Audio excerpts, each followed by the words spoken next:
Tulasule be original sananga. Angin mga As a general secretary, GS महरै नोंथाङा hostela apartment जोंनिया apartment आव गासिबो मोजाङैनो nursing pursue खालामबाय थादों। बे गारिजोंनो ट्राभेल खालामगासिनो दायो आं दंफैयो एथेना ग्रुप अफ इनस्टिटिउसनावहाय बावहाय जोंनि बर'फ्राबो गोबाङा जायफ्रा स्कप बा सुबिदा नागिरदों माबायदि मोननो हागोन आं नोंथांमोननो बे ब्लगनि गेजेरजों फोरमायगोन आं सानो बे ब्लगा बिराद स्पेसियेल जागोन मानो होनब्ला बेलेग भिडिअ'आ बिराद भाइराल जायो दै गोनां भिडिअ'बा जोंनि गेजेराव गोबां खम भाइराल जायो Athena institute of nursing not only हिन्जावसाफोर हौवासाफोरनि थाखायबो दै मेल फिमेल बावहाय बिराद गिदिर इनस्टिटिउट बेबो मोनसे आरो गुबुन जायगायावबो दंबावो दा कनस्ट्राक्सन सोलिगासिनो दङ दा बे कनस्ट्राक्सननि थाखायनो एसे बिदि नुदों थ' ओरैबायदि गिदिर इनस्टिटिउट आरो टप पजिशनाव दङ टप 10आव नैबेबो ओमफ्रायहाय दा बेनि चेयारमेन सारा गैया आंनो बेनो गासिबो फेसिलिटिखौ बानायना होलांनानै बे आब्रडआव दंहैयो दायो बे थाबा साबसिन जाबावगौमोन दा बे इनस्टिटिउटआव बोरै माब्रै फेसिलिटि मोननो हागोन खायफा बिराद गोसो स्कप मोना देखायनानै होग्रा गैया बेफोरखौ आं निस्सय नोंथांमोननो देखायना होलांगोन आरो आं दायो इनस्टिटिउट सिङाव सफैनानै माखासे जोंहा इयुथ्सफोर होननांगोन फरायसाफोर स्टुडेन्टफोर उदालगुरिनिफ्राय आरो माखासे डिस्ट्रिक्टफोरनिफ्रायबो दं जानांगौ लोगो मोनबाय आरो गोजोनथाव खौराङा बे जोंहा बे इनस्टिटिउटआव बर'निफ्रायनो बर' सासे GS एसे जेनेरेल सेक्रेटारि बावहाय दङ बे जोंनि थाखाय गोग्गाथाव आरोना आरो टिमाबो बुहुत जाफैबाय दा खायफा ओरैबायदि थायो जे नागिरो सुबिदा खायफा बिमा बिफाया रोङा खायफा बिमा बिफाया थाखा फैसा दंबाबो स्कपखौ बोरै मा खालामनांगौ माने इनफरमेसनखौ मोजां मोनजोबा हाफ इनफरमेसननि थाखाय फिसाफोरखौ हरनांगौ बायदि हरनो रोङा मोजां इनस्टिटिउटफोराव दा बिथांमोननिफ्रायनो आं खोनानानै लागोन जे बिसोरो बावहाय माब्रै स्कप मोनफैखो लोगोसे इनस्टिटिउटनि बागै मा बुंनो सानदों आरो प्लेसमेन्टफोरनि सायावथ' गोबां आंबो खोनाबाय नट अनलि इण्डिया ना आब्रडआवबो प्लेसमेन्ट मोननाय मानाय लिंक बिस्रा गोबां मोजां दं सुबिदा थ' बैफोरबायदि केन्डिडेटफ्रा बोरै स्कप मोननो हागोन जायफ्रा नागिरनानै दं दिनैसिम मोनाखै थ' आं बेनि थाखाय मेनलि स्पेसियेल नैबे भिडिअखौ लाबोनो थांगासिनो दं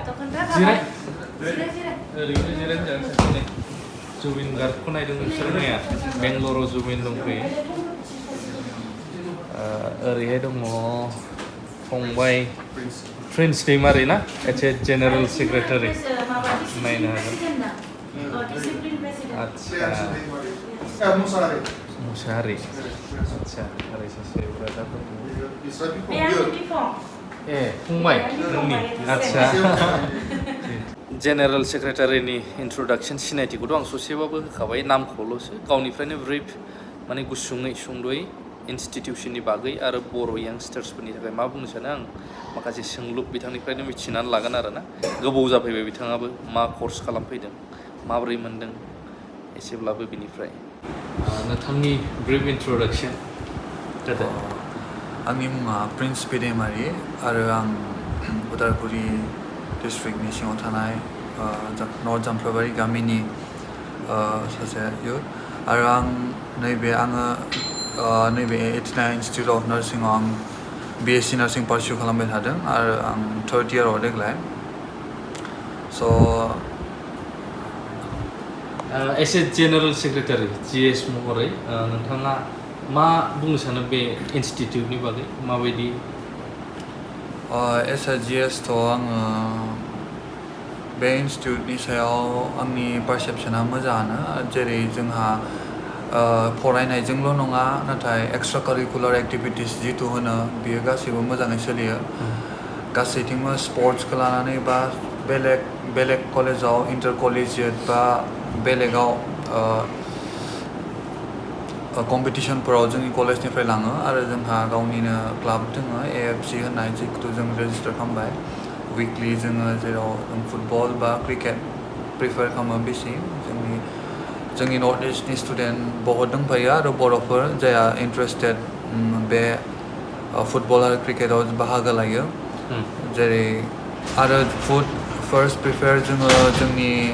गोजाननिफ्राय फैनाय जिथु आसामनिफ्राय फैनाय जोङो सानो साउथ इण्डियाआव फैदों साउथनि खाना जानाय लोंनाय होननानै नाथाय जों बे इनस्टिटिउटआव जों जेरै मेक्सिमामा जोंनि नर्थ इस्टनिफ्राय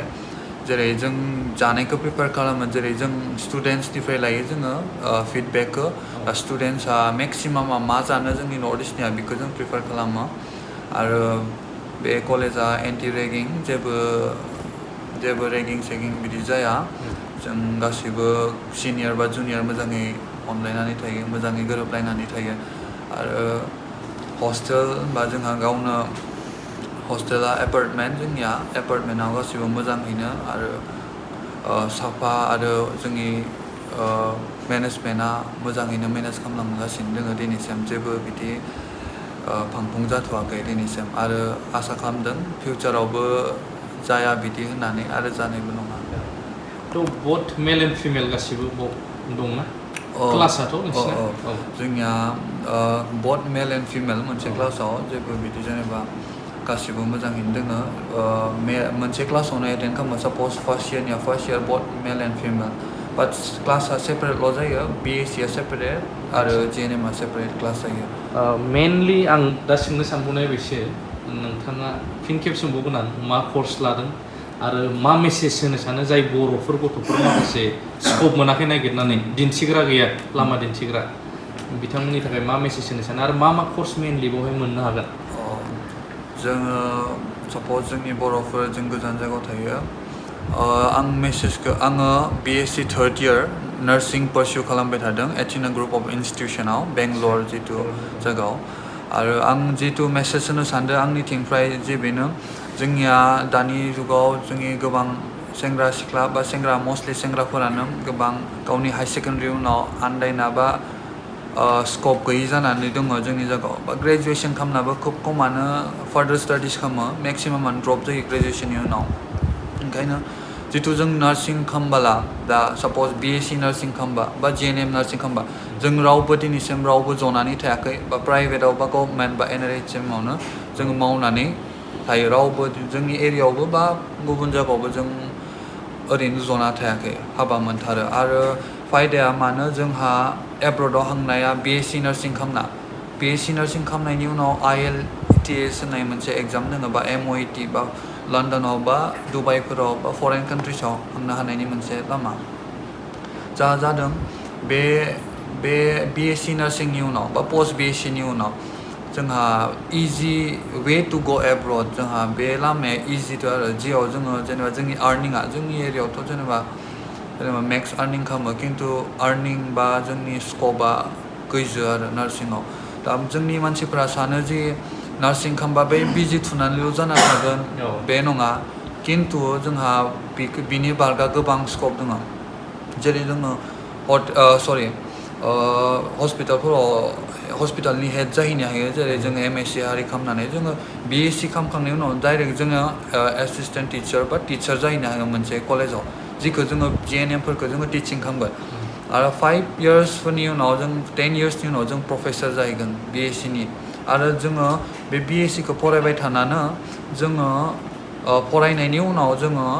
MSc बा फार्दार PhDबो खालामनो हागोन फार्दार स्टाडिज साप'ज रिसार्चफोरनि सायाव साप'ज माबा मोनसे टपिकनि सायाव रिसार्च खालामनो हागोन जों फार्दार स्टाडिज खालामनो हागोन जों PhDहालागै खालामनानै जोङो माबेबा कलेजनि प्रफेसर बा डिरेक्ट प्रिन्सिपालफोर बायदि इजि स्कप आरो बेफोरनो स्कप दङ दा बर' यांस्टार्सफोर जायफ्रा स्कप बानायनानै दं बिथांमोननि थाखाय मा फोरमायनो सानो आङो जायफ्रा यांस्टार्स बर' युथफोर बिसोरखौ आं एनकारेज खालामनो सानदों जोंनि युथफोरखौ बा जोंनि बर'फोरखौ जों एनकारेज खालामनो सानदों बे मेडिकेल फिल्डआव बे मात्र बिजि थुनाय बे बा हस्पिटालाव मावनाय बेल' नङा बे मोनसे नार्सिंआ जाबाय मोनसे नबेल प्रफेसन गासैजोंबो हामजानाय जोङो न'खरनि मानसि बा गावनि गुबुन मानसिखौ जोङो बिसोरखौ केयार खालामनानै जों खुसि मोनो जेरै गासैजोंबो मोजां हामलाय जायो आं बेखौनो यांस्टारफोरखौ साजेस्ट खालामोदि जेसेबां हायो जों बे फिल्डआव हायनांगौ जोंनिया बिराद स्कप दङ बे फिल्डआव आरो जोङो जोंनि फिउचारखौ मोजां खालामनो हागोन आरो ब्राइट फिउचार होनना बुंनो हायो जिखौ जों जोंनि थाखाय ब्राइट फिउचार बेनोसै थेंक इउ बिनानावफोर बर'फोर दंबावो बर'फ्राबो गोबां दङ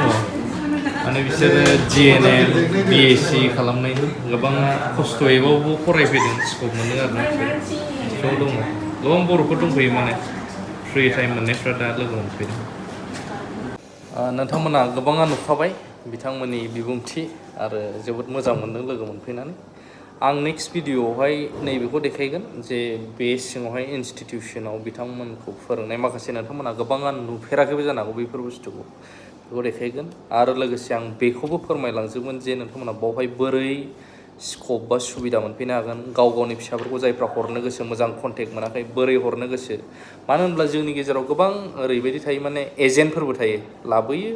दोनफैनांगौ मानांगौ बिदि आरोना नाथाय जोंहा बर'निफ्रायनो नोंथांमोना मुंखौ खोनाबाथ' गोबाङानो मिथिगोन ओमफ्रायहाय बिथांमोननि फेमिलिखौबो मिथिगोन फेमिलि बेकग्राउन्डखौबो मिथिगोन